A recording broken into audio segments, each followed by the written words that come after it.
kushindikiza mshindo. Katika harusi kuna yule anayeoa, anayeolewa, kisha kuna yule anayeleta mchele na kuna anayedondoa ule mchele. Leo watu wa Kwale siku ni yao ya harusi yao. Tukisherehekea pamoja na wao, ni mtoto wa mjomba na shangazi. Mimi nataka kuwaambia nyinyi, kwa sababu kwa muda mrefu tulikuwa ni wenye kupigana vita baina ya ODM na UDM. Nataka kuwaambia sababu gani tumeweza kuungana. Baba Raila Amolo Odinga alisema tunataka kuangalia mambo ya ardhi yaweze kutatuliwa. Hebu niambieni nyinyi,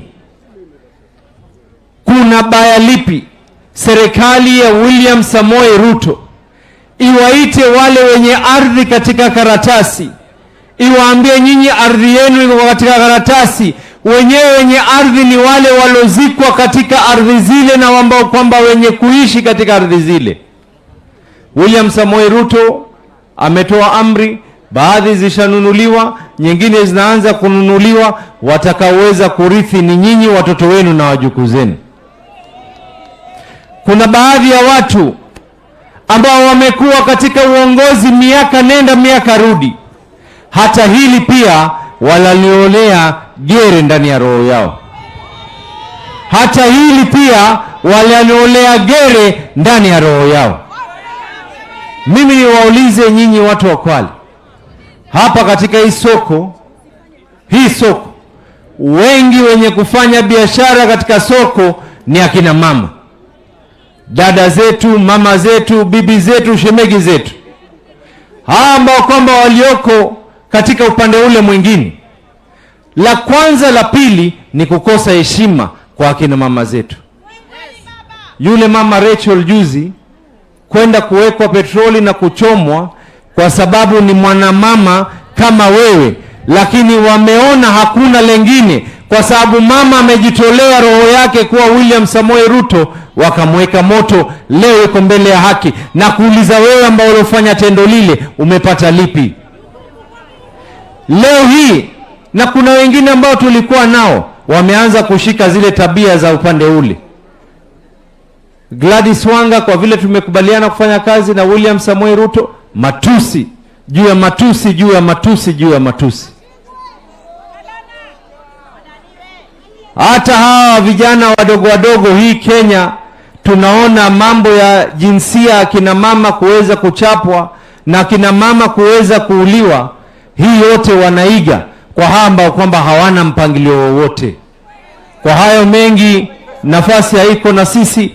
Nipende kuchukua fursa kumuita dada yangu Fatuma Achani.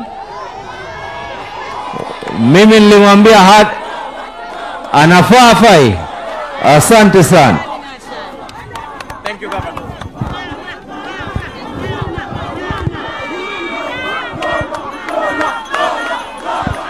Msambweni hoye! Msambweni hoye! Mtonwa sitonwa! Mheshimiwa Rais, mimi nashukuru sana siku hii ya leo au wafanye biashara wa soko. Mimi nilikuwa hapa nikawaeleza ya kuwa Rais atatembea hapa kuwafungulia rasmi. Rais amefika, hajafika? Soko limefunguliwa, halijafunguliwa? Mheshimiwa Rais, mimi nataka nikushukuru kwa sababu ile ishu ya mashamba sisi imetugusa zaidi. Hapa tu next kuna shamba ardhi ambayo imekaa miaka na mikaka na mwenye ardhi hatumjui. Sisi wenyewe tunaishi kama maskota na mpaka leo hii bado wameweka vizuizi. Nataka nikushukuru ile ya Kaslak sasa umetukomboa. Nataka nikushukuru Mheshimiwa Rais, lakini najua watu wa Kwale, nikiwa gavana wenu, nataka niwatahadharishe. Kuna wengine ambao walikuwa katika hizo serikali ambazo zilitunyanyasa. Sasa hivi wameona Mheshimiwa Rais anatukomboa, wameanza kuleta fitina. Tuweni macho na wale wazee wa fitina, wazee ambao wamemaliza. Kila siku watu wanaamba aspronda wala kinyama la wakati we. inamaza tona.